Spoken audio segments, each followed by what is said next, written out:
Hello, namaste, my friends. Tashidale, Kuzuzangpo, ¿Cómo estás? And all of the other languages I've not yet learned. I want to welcome you to this free Dharma talk. I'm going to talk about something called dependent origination.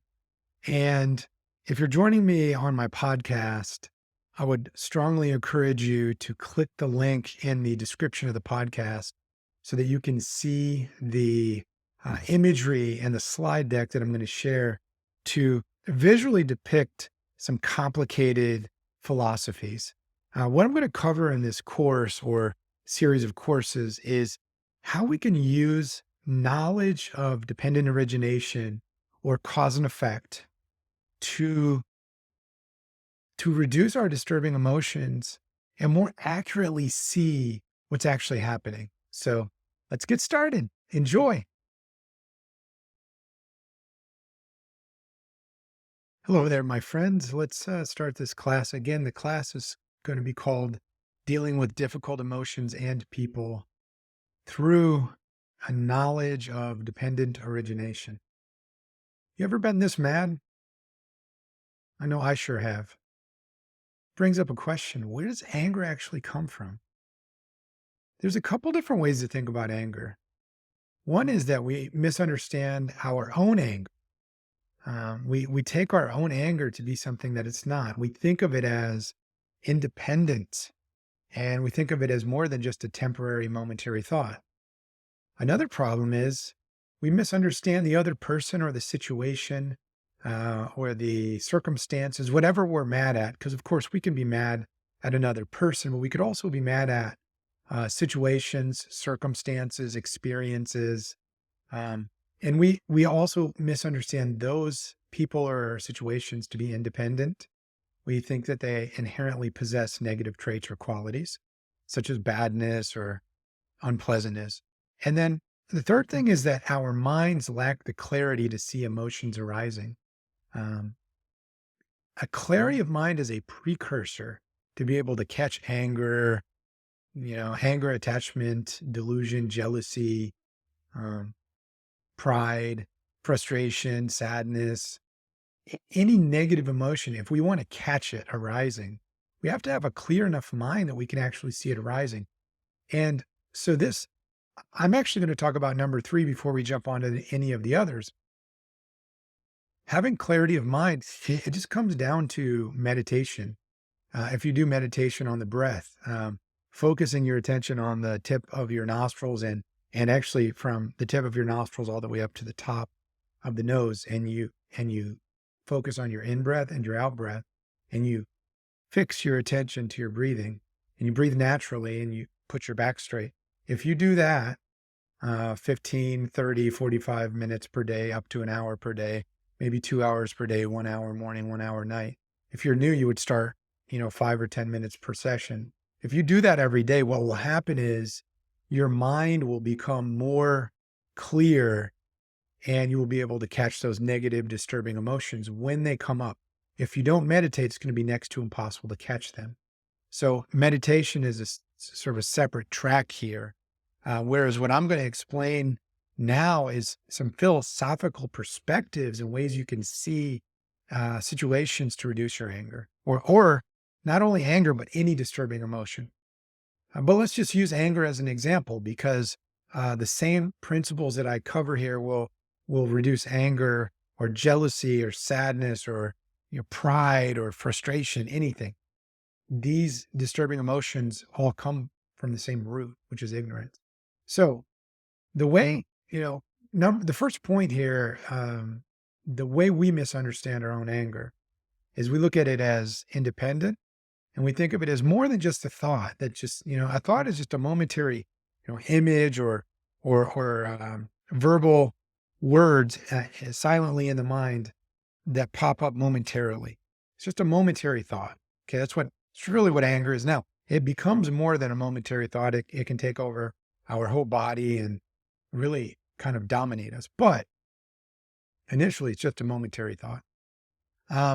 But the way that it appears to us is totally different than just a momentary thought. So we misunderstand our own anger or our own desire, attachment, jealousy, pride. We misunderstand these emotional and mental mind states. Here's an example. From age 0 to 18 years old, we were around a family member. Maybe it's our father, right? We saw that when our father and our uncle or a family member, uncle or grandfather, would communicate and have discussions at the dinner table about politics, our dad would become very angry. And so now when we discuss politics with our own friend, we tend to take on the same habitual mind states that our father had. Why is that? Well, it's kind of obvious, right? We take on the traits of our parents. Some of that's genetics. So some of the traits we take on from our parents are genetic, but some of them, many of them are learned. We're learning from a very young age to take on certain traits from our parents, such as anger. I've learned with my own, personality and my characteristics of mind and just the way I act in general is that I'll find myself repeating a curse word, for example, that my father always repeated, or maybe my mom repeated, although she didn't really curse the way he did. But anyway, I know where that comes from. And what's interesting is now sometimes my wife does the same thing, which she definitely didn't do before she met me. So we are dependently conditioned by our parents and all the people around us. So when anger comes up, we think it's our own, but it's nothing but a transference of habit pattern we learned somewhere else. So our angry thoughts are conditioned upon what we heard from our father in this particular instance. The anger is not independent, it's not unique, it's not real, and it's not coming up from our own side. It's a result from our father or whomever, right? Anybody we were around it. Anywhere we learned it from, we could have learned it from social media, TV, a teacher, our fellow students in school, neighbors, friends, family, anywhere. Point is, it doesn't originate within us. Okay. That's very important to understand. It is dependent on these external uh, stimuli. So this anger is coming because we learned it. We learned this behavior from our father. Then we repeated it. So we took on and manifested and emulated our father.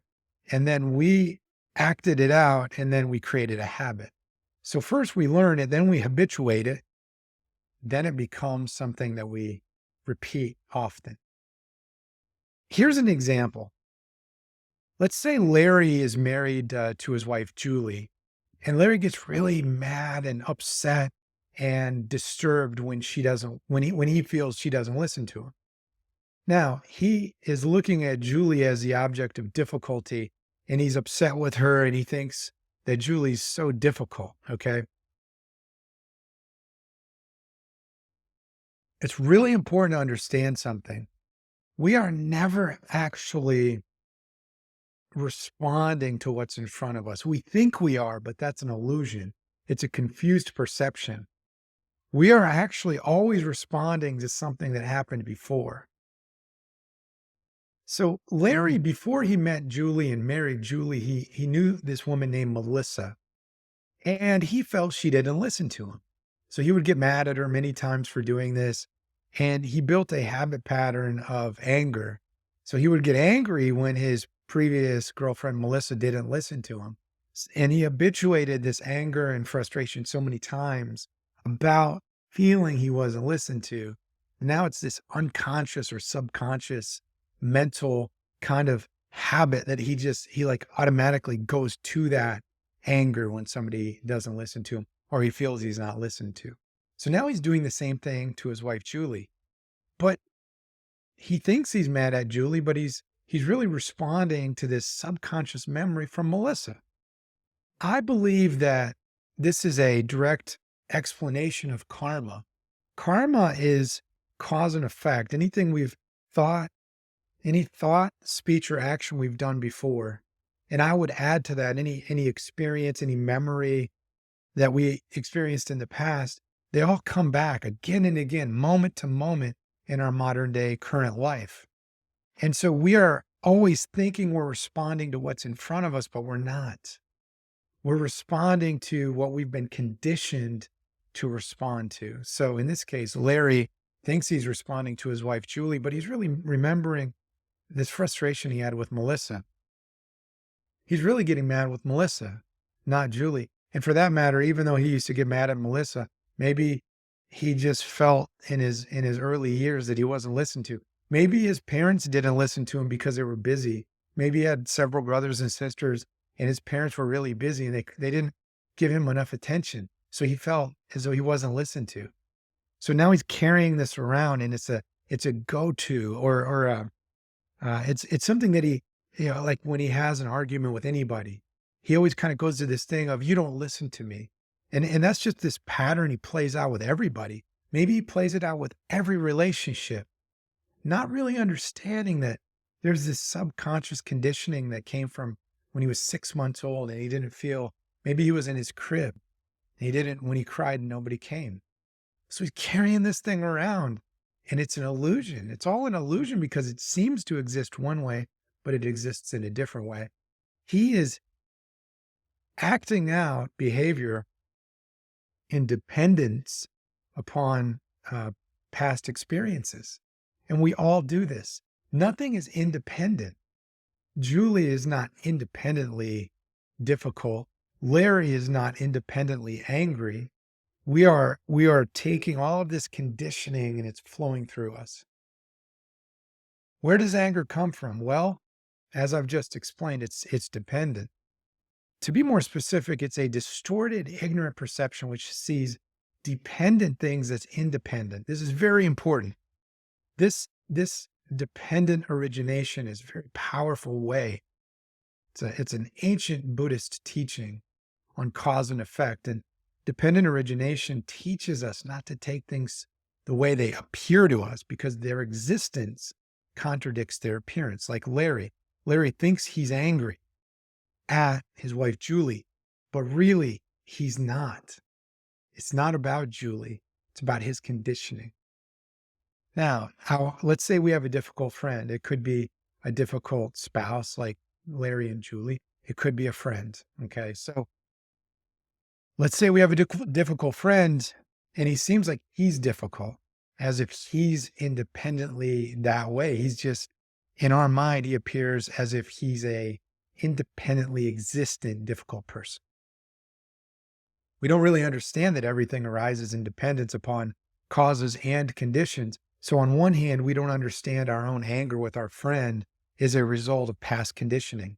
We also forget that our friend is just like us. All of his behavior patterns, his thoughts, ideas, experiences, emotions, any habitual response patterns he has is coming from elsewhere, just like it is for us. So when we look at him as solidly, kind of a solid, concrete, difficult person, but it's not reality.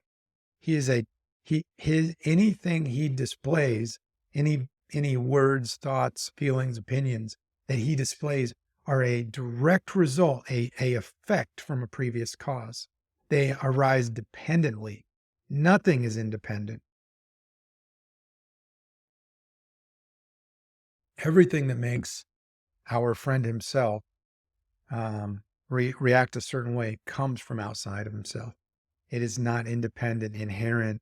It doesn't possess a self essence or a characteristic. It is nothing but an echo from somewhere else. Every person, place, or thing that we've experienced was the result of causes and conditions. It was an effect from previous causes, not an independent entity, but everything seems independent. So we're kind of trapped in this illusion and we don't understand what's really going on. And we need to learn what's really going on so that we can cut through the illusion. Okay. Now, when you purchase a phone, most of us have an iPhone or an Android phone, a computer or an iPad or a tablet.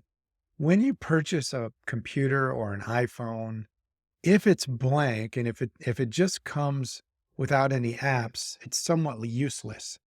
So just kind of imagine, the ability to go to YouTube or the ability to go to Facebook or to use Messenger or any of these apps that we use, Hulu, even your cable TV, if you subscribe to DirecTV or your local cable, even those, the cable itself has a user interface, which is an application. It's a software. The phone itself, without any applications, is meaningless and useless. But the applications that are loaded on that phone come from outside the phone. So the ability to send an email is not just an intrinsic, inherent, independent thing that exists inside the phone. It's coming from the App Store. It's coming from an app that was built. The ability to go to Facebook and see your feed is not the phone. It's an application that you downloaded onto the phone. Similarly, we as people, everything we think, say, and do is coming from other places. Our ability to speak language, to speak English or Tibetan or Bhutanese or Nepali or Indian, Hindi, any language, Spanish, whatever language we speak, we learned that language from our parents, our teachers, our friends, our community. We learned the ABCs. In English, we learned the ABCs from a very young age. There's a song that goes along with the alphabet. It's kind of a fun thing. Our mothers teach us, our fathers teach us. We do not come preloaded with apps like a phone. We're kind of a blank canvas. Any friend or family member you're angry with is simply speaking what they've learned. So if you're mad at a friend, are you mad at them or are you mad at the ABCs that their mother taught them? And if their mother taught the child the ABCs, which they're using to construct words and to say F you or whatever they're saying that you don't like, are you mad at the ABCs? Are you mad at their mother who taught them? Are you mad at their mother's mother or their mother's mother or their great, great, great, great, great, great grandmother? Because if the great, great, great, great, great grandmother didn't teach them the ABCs and the words they're speaking, they wouldn't be able to verbalize them to you. What is it that you're mad at? It's all a big illusion. And we have to think, we have to analyze, we have to use our intellectual power that we've been given as a human to examine, analyze, investigate. That's what this is. Great master Shantideva, he's one of the most revered Tibetan Buddhist teachers, although he's an Indian sage, but within the Tibetan Buddhist tradition, he's highly respected in all four schools of the Tibetan Buddhist tradition, the Gelug, Kagyu, or Kagyu, depending on who you ask, Sakya, and Nyingma lineages all revere Shantideva equally for his mastery. He said, all things then depend on other things, and these likewise depend. They are not independent. Knowing this, we will not be annoyed at things that are like magical appearances. When I first read this, I don't think I understood it the way I understand it now. And hence the things I've told you in the slides before this. Everything that we experience is merely a dependent origination. It's arising and dependent upon something else. And that thing that caused it arose and depended upon something else. So everything that arises is both an effect arising from previous causes and a cause that will produce future effects. So why be mad at something that's nothing but a domino in a string of dominoes? Why be mad at something that's an echo? It seems like it's the real thing, but it's an echo. There are many metaphors we can use to explain this stuff. Geshe Sopa was a great master. He's now passed away, but he said everything is empty of inherent existence because of being dependent, and everything is dependent because of being empty of inherent existence. Empty means lacking. So when we say everything is empty of inherent existence, we're saying it lacks inherent existence. Inherent existence is something that exists independent of causes and conditions. It's independent, autonomous, self-creating, kind of self-sustaining. But there's nothing that's independent. Everything arises in dependence on external causes and conditions, parts, and the mind that conceives and labels them. Mainly, I'm focusing on the first dependency here today, dependent origination, independence on causes and conditions, okay? Everything is a chain reaction. Everything is being knocked down as one domino in a sequence of dominoes. What's ironic about this image, by the way, or this video, is that it's playing in reverse for you, but on my screen, it's playing correctly. Um, when you record something, sometimes the sequence gets reversed. So to you, it looks like these dominoes are rising, but to me, they're falling. When a string of dominoes falls, each domino falls as an effect of a previous cause, which was the domino before it. It's like a chain link. If you've ever seen a linked chain with like, 1,000 links, each link is connected to the previous link, and that link is connected to the previous link.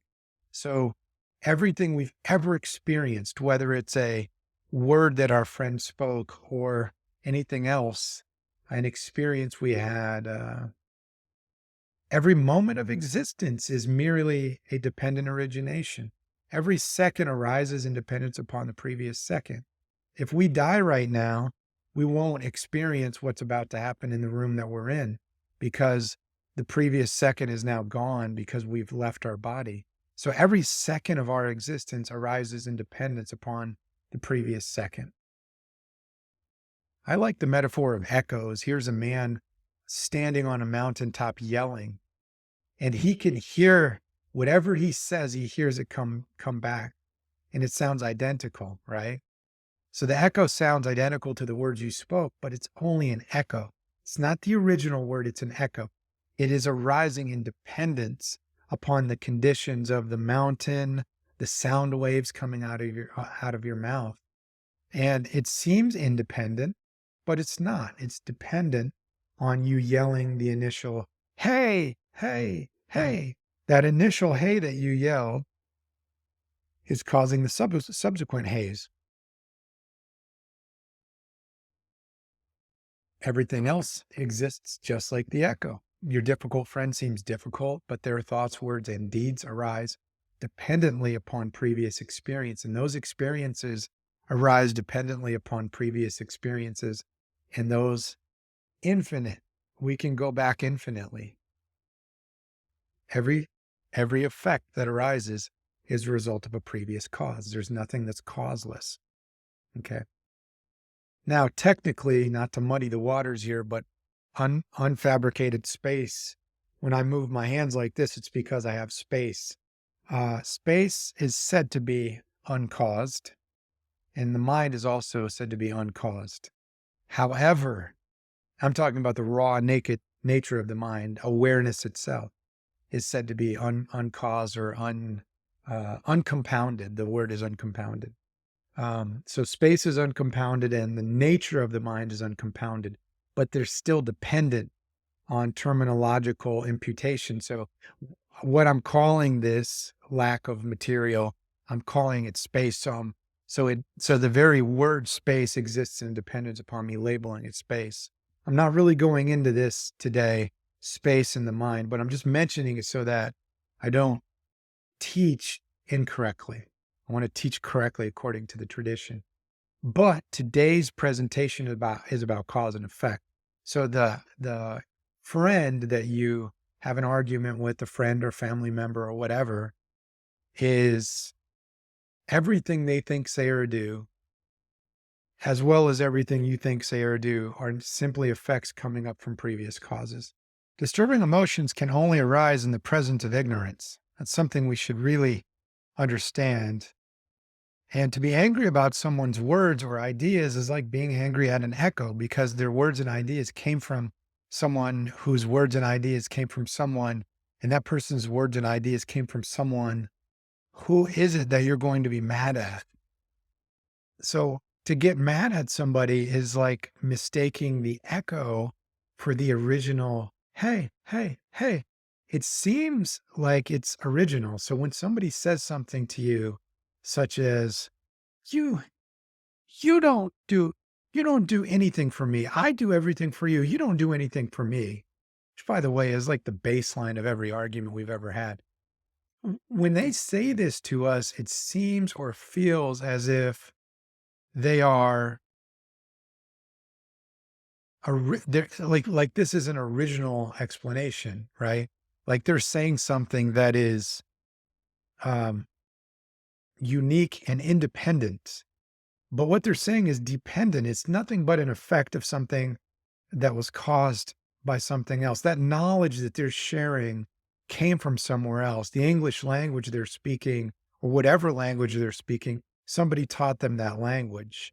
The habit patterns they have, somebody taught them how to have this habit pattern, and then they started to act it out, kind of like the angry father. So whatever you're seeing is presenting like an illusion. And that illusion is so deceptive and so it seems so real.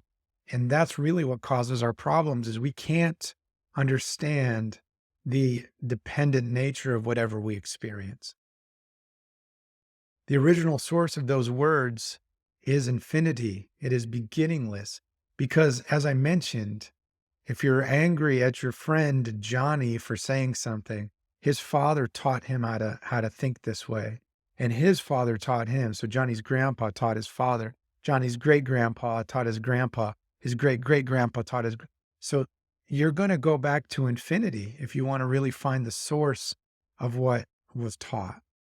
And even if you do find the person who originally taught the ideas, then you would have to analyze how those ideas came to them. And you'd never, it's infinite. You're going back back into the source of infinity, and then you keep going because nothing is causeless. Everything arises as an effect that is arising from a previous cause.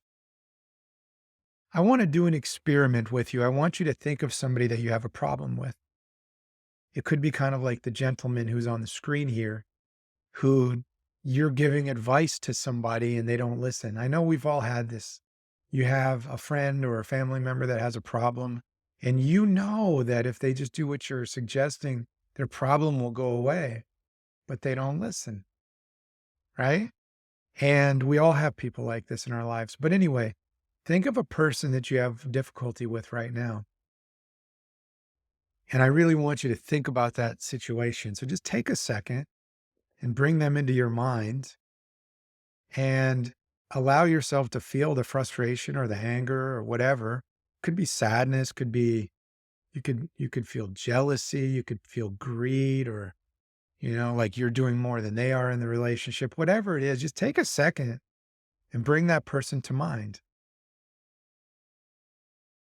Now, I'm going to use a fictitious character named Johnny, and I'm going to walk you through an experience and a set of principles and data points to think about. Going back to the beginning of the presentation, the second problem of kind of the cause of disturbing emotions, or in this case, anger, we misunderstand the other person or the situation or the experience to be independent and to have sort of inherent qualities such as negativities, or like, Johnny, he's just bad. He's just a jerk. That's kind of the way we think sometimes. When we get mad at somebody, we think, oh, he's just a jerk. So this is Johnny, and we think Johnny's just an inherently existing jerk. And he says something to us, and whatever he says makes us really upset. So now we're mad about Johnny saying what he said. Maybe Johnny is a Republican and we are a Democrat. Okay. Or maybe Johnny's favorite color is blue and ours is red, or yours is red.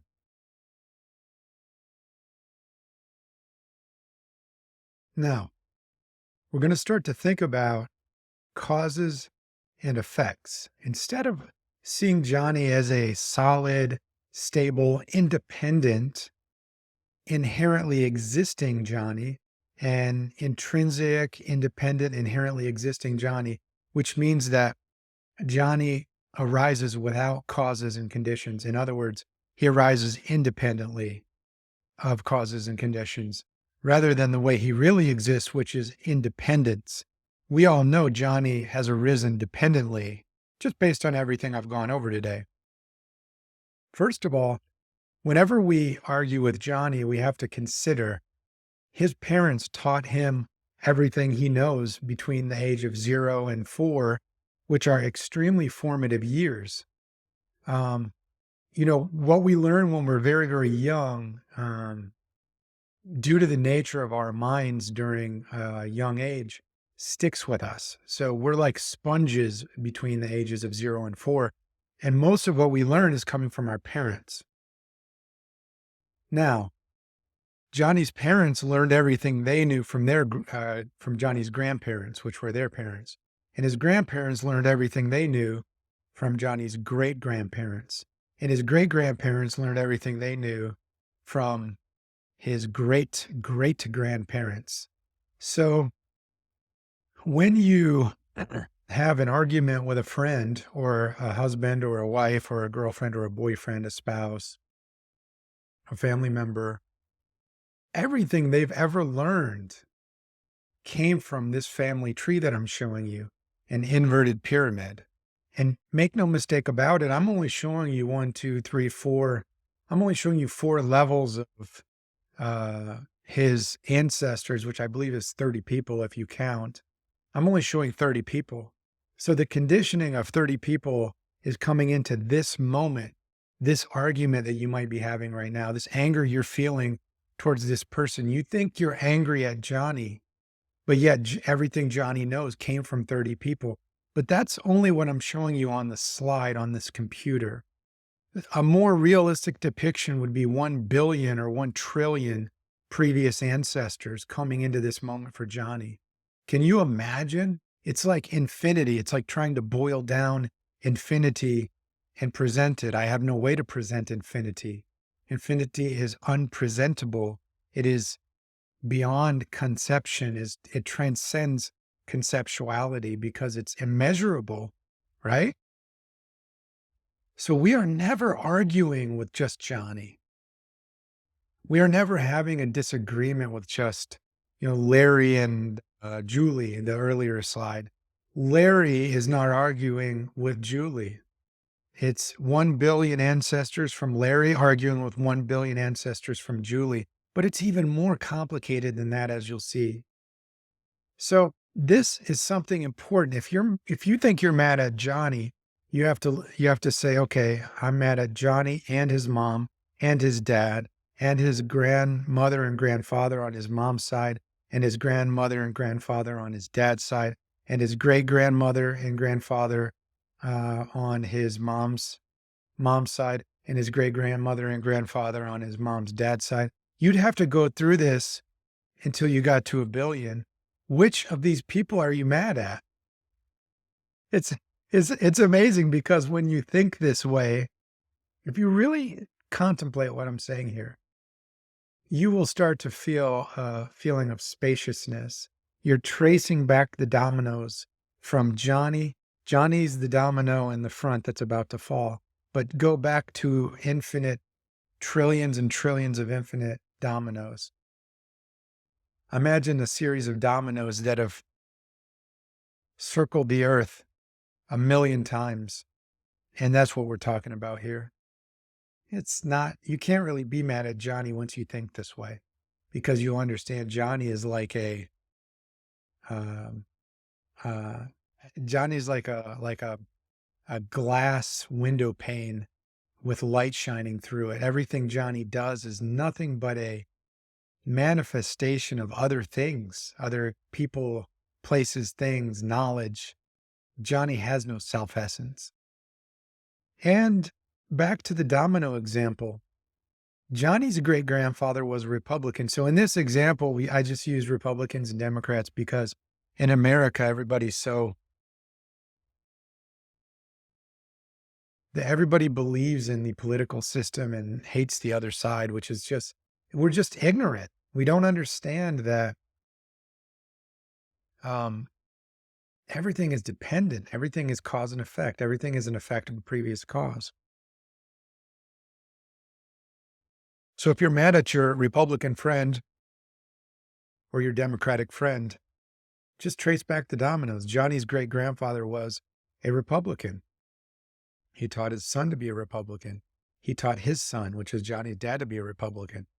He taught Johnny to be a Republican.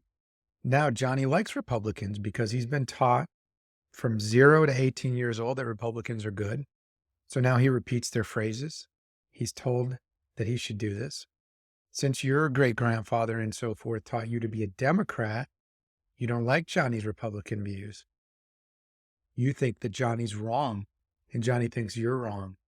But what's it all about? In the end, we're talking about taking the dominoes back to infinite 1 trillion dominoes. So nothing is solid and stable. Everything is a constantly changing piece of an infinite series of dominoes. Everything is like an echo that you think is original, but is really the result of 1 trillion previous grandfathers teaching their sons and daughters what they teach. But it's not that simple. There's a whole nother dimension, and that is past lives.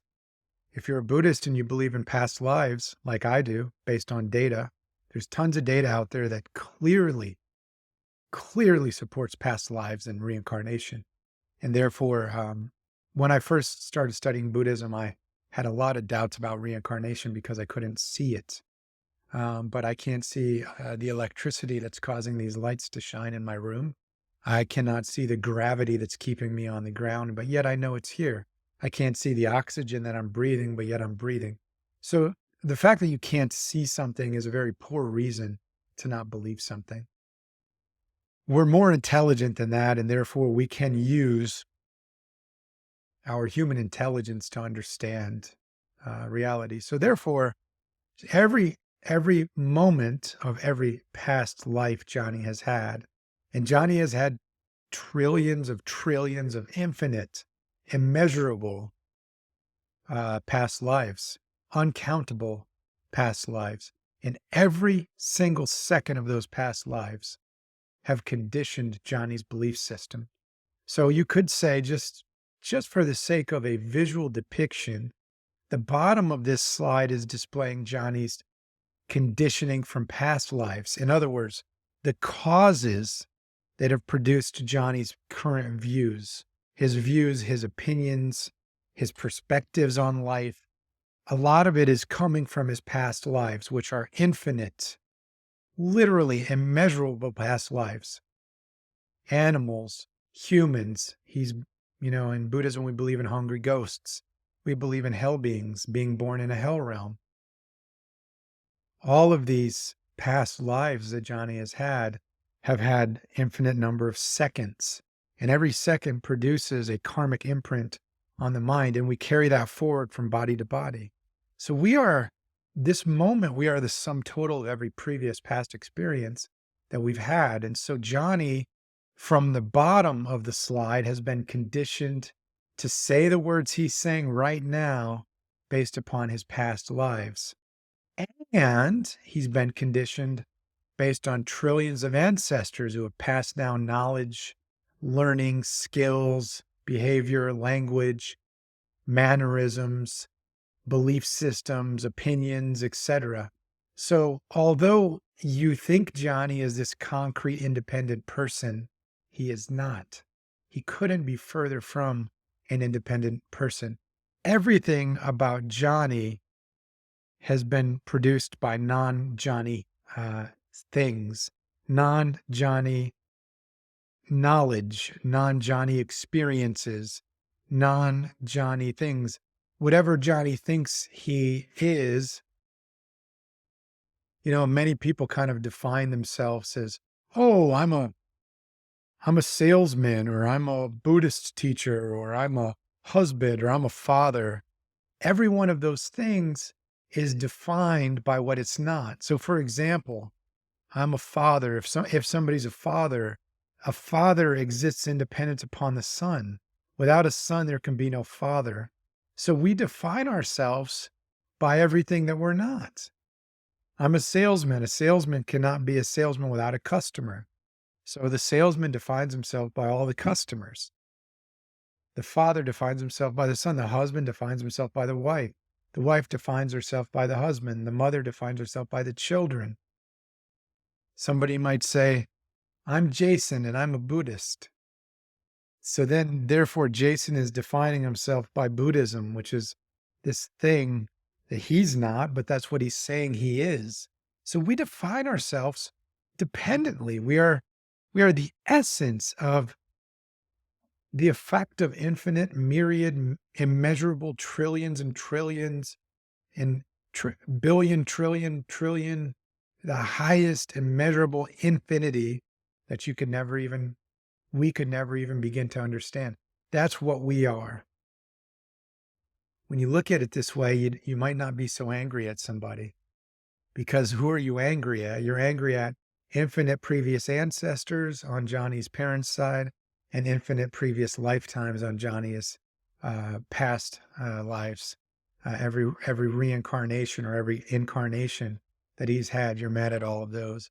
But it's even more complicated than this, because I'm only going kind of north and south vertically. You'd also have to think of every second, so almost horizontally, every second of every second of every life Johnny's ever lived is also a conditioning factor, and that's you get to a point where it's so vast that there's just space. There's no solidity to any of this. I'm not saying nothing exists, because Johnny's here. Johnny can yell at us, he can punch us in the face, or he can hug us, both of which prove that Johnny's here conventionally. So don't get the sense that I'm saying nothing exists. I'm not. The very fact that things can arise dependently proves that things do exist. Arise, that means existence. Arising dependently means conventional existence. No, there's no inherent. We're just disproving the mental paradigm we have of reality, because we're saying things are not independent, inherent, intrinsic, and arising causelessly. Nothing arises causelessly. You need to have a cause to have an effect. Now, another analogy that I really love is that we are just glass and everything's flowing through us.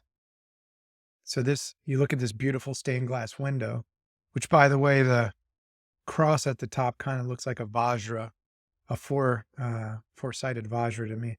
But anyway, we're just glass. One way to cut down and attack the ignorance that causes our anger and other disturbing emotions is to see things as they truly are.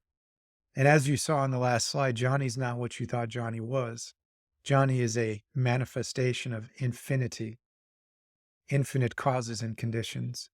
And when it comes to us and others, self and others, we have no independent existence. We're like the iPhone that comes with no app. We're like the glass that just simply projects light.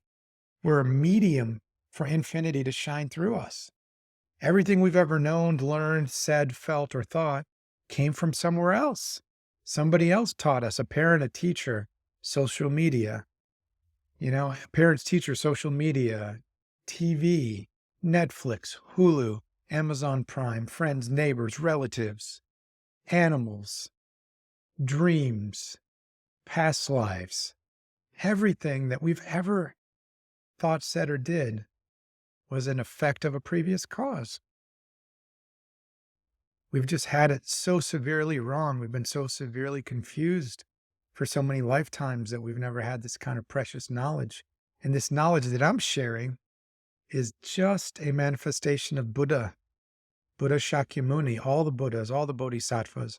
They've given us this. In the old days, you had to travel, in Tibet, some of the Tibetans would go down to India, a voyage or a trip that very well could end in death because it was so dangerous, climbing these mountain passes, these untrekked paths. And you think about, now we've got the internet, and if you're listening to this on a podcast or you're watching it on a YouTube, how easy it is to click and get this knowledge. But our ancestors were not so lucky.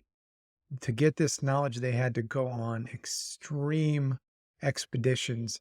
Atisha, the father of the second wave of Buddhism in Tibet, or you could say the restoration and corrective action of Buddhism in Tibet, I think 7th or 8th century. Don't quote me on that.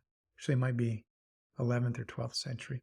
Anyway, Atisha was an Indian master saint, and he traveled from India to Sumatra to receive teachings from Sir Lengpa, his teacher who taught love, compassion, and bodhicitta. He traveled, I think it took 12 months or something to get from India to Sumatra. And these are old ships with very bad facilities. And he's taking on extreme risk. He's putting his life in jeopardy to receive these teachings. And yet you and I get them with a click. Makes you think maybe we don't appreciate them. Maybe we don't realize just how powerful these teachings are that we've been given. And none of these teachings are coming from me. Make no mistake about it. I am the epitome of the glass with light shining through it. We're like glass, and our opinions, views, and personalities are light shining through the glass. We're not stable, solid, or independent.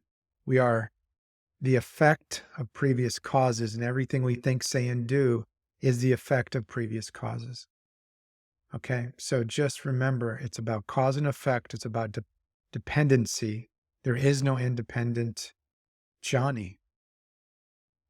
Here's Johnny. You got the light shining through him. Every word he says is kind of like light shining through a window. Every thought he has is like light shining through a window.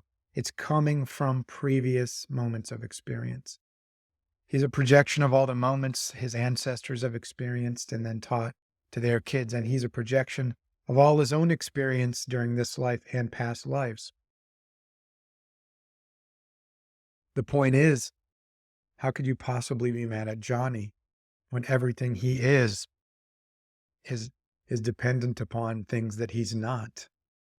Johnny is a misnomer because he has no self-essence. Everything he thinks, says, or does is coming from somewhere else. He's an echo. He's like that echo on the mountain. You say, hey, hey, hey, hey. You hear all the first hey you produced. The subsequent hays came from the mountain, the reverberation of sound waves off the mountain and coming back, and we can hear it. Everything Johnny is, everything he thinks, says, or does is an echo of his parents, grandparents, teachers, friends, coaches, TV, social media, and every moment he ever experienced during his infinite lifetimes. So if you have a problem with Johnny, or even the moment in front of you, if you have a problem with that moment, you'd have to trace back the dominoes to infinity, and you'd have to pick a domino to be angry with. Because logically, you cannot be mad at Johnny. He's just the most recent domino. He's a multi-dimensional manifestation of infinite lines of dominoes coming from every direction. That's what Johnny really is. So which domino are you going to be angry at? Pick one, and then you're wrong. Pick another, and then I'm wrong. We can't be right if we're mad at something because it means we don't understand. Doesn't mean we're fixed because we have a habit pattern of seeing things a certain way. This needs to be habituated. I need to sit down and meditate on this day after day. I need to sit down and contemplate this day after day. Hearing, first you hear a teaching, then you contemplate it, then you meditate on it. Hearing is your first experience of a teaching. Contemplation is really breaking it down and saying, does this make sense? Can I disprove it? How could I disprove this? What are different ways I can disprove this? How could I prove it? How does it make sense? You wash the coal until it becomes a diamond, analytically speaking. I must contemplate this every day. Now, Johnny's ideas are not original, permanent, or independent, nor are they Johnny. His ideas are not Johnny. His ideas are all coming from outside himself. There is nothing original about me, you, or Johnny. We do exist conventionally, so please understand. None of this means that we don't exist because you can punch somebody in the face or hug them. Please don't punch anybody. Please only hug and love. Hug them, love them, treat them well. But the point is, the fact that I can come and hug you means I do exist and you exist because it would take both of us to engage in a hug. I'd love to hug you, by the way, wherever you are. So we do exist. This doesn't mean we don't exist. However, we are not independent. Everything appears to be independent, but nothing exists independently. Therefore, it's an illusion because it exists in a way very different than it appears to exist. So just like the echo seems to, you hear the echo coming back, and it sounds just like the original yell, but it's not. It's a, you know, clone, or you could call it a carbon copy or whatever. So I like to think of Johnny, myself, and you and everybody as reruns. We're literally walking reruns. On TV, sometimes they play reruns from 20, 30, 40 years ago. And those reruns are called reruns because they're not the original show.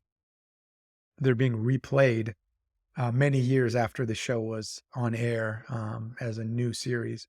And everything we think, say, and do is just a rerun. And just as we have collected the negative habits that we have in our life from previous moments, previous causes, we can also untie those. We can dismantle those negative habits. So the beauty of dependent origination is that if you plant the seeds for negativity, you will be unhappy. Yet, if you plant the seeds for happiness, you will be happy. That's a beautiful byproduct of this dependent origination. In fact, Buddha himself was once a regular human until he awakened, whatever the right word is. Another analogy that I came up with one day during meditation is that we are like coffee cup residue. Everything is like coffee cup residue. This moment appears independently. It seems as though it's arising intrinsically, inherently, and independently from its own side. Yet, as we know from this presentation, there is nothing that's independent. Everything is like the coffee cup residue. Everything we've ever experienced is like the residue in a coffee cup. All of our thoughts, our speech, and our actions are a result of past experience. All people, places, and things are results of other causes. Everything is dependent, just like a coffee cup residue. So if you think about the residue in a coffee cup, if you drink coffee right now and you finish your coffee, there will be a brown residue in that coffee mug or coffee cup. And tomorrow morning, when you go and drink that coffee, you're going to see that residue. The cause of that residue was yesterday's coffee, yet that residue is here now. The residue appears as if it's its own thing. It appears in the coffee mug as if it is its own brown discoloration. However, that residue is nothing but an effect from a previous cause, right? It's a dependent origination. So that residue is a result. It is a result or an effect of a previous cause. Every moment of experience is a result of a previous cause. Every material item that you see in your room or home or apartment or wherever you are right now, everything around us. I'm in a room right now, a room in my house, which is my office. And this home was built by a construction crew. The wood came from trees. The trees came from water, seeds, and sunlight. And the seed that actually created those trees came from other trees. Everything is coming from previous dominoes. Yet, when I look around the room, it seems pretty solid and stable, but it's just an impermanent effect arising from previous causes. If I had to guess, 100 years from now, this house will be dust. I doubt it will be here. It could be. I don't have any way to tell you if it will be, but I bet you it won't. It's just residue in the coffee mug. Soon it will go into the dishwasher or the sink and be washed, and then that residue will be gone. Now, this is a really beautiful way to visually think about arguments or problems or difficulties or challenges or disagreements or differences of opinion, angry dialogues with others. It seems like these two gentlemen are concrete, independently existing entities. Maybe the left one's Frank and the right one is Johnny, or maybe Tenzin and Tashi, or I don't know, just pick a name. But look at their ancestry. There's 30 or 25 ancestors on the right and the left. But remember, that's just a visual depiction because I can't put infinity on a slide. Remember, each one of these gentlemen who are arguing on the screen here, everything they learned came from their ancestry, their infinite trillions and trillions of previous grandparents, and their previous past lives. Every second of every past life contributes to their opinions, thoughts, beliefs, and ideas. Nothing is independent. So, if you're having trouble with anybody, try to see yourself as the pyramid on the left or the right, you pick, and try to see them as the other pyramid. They're just a domino on the front end of infinity.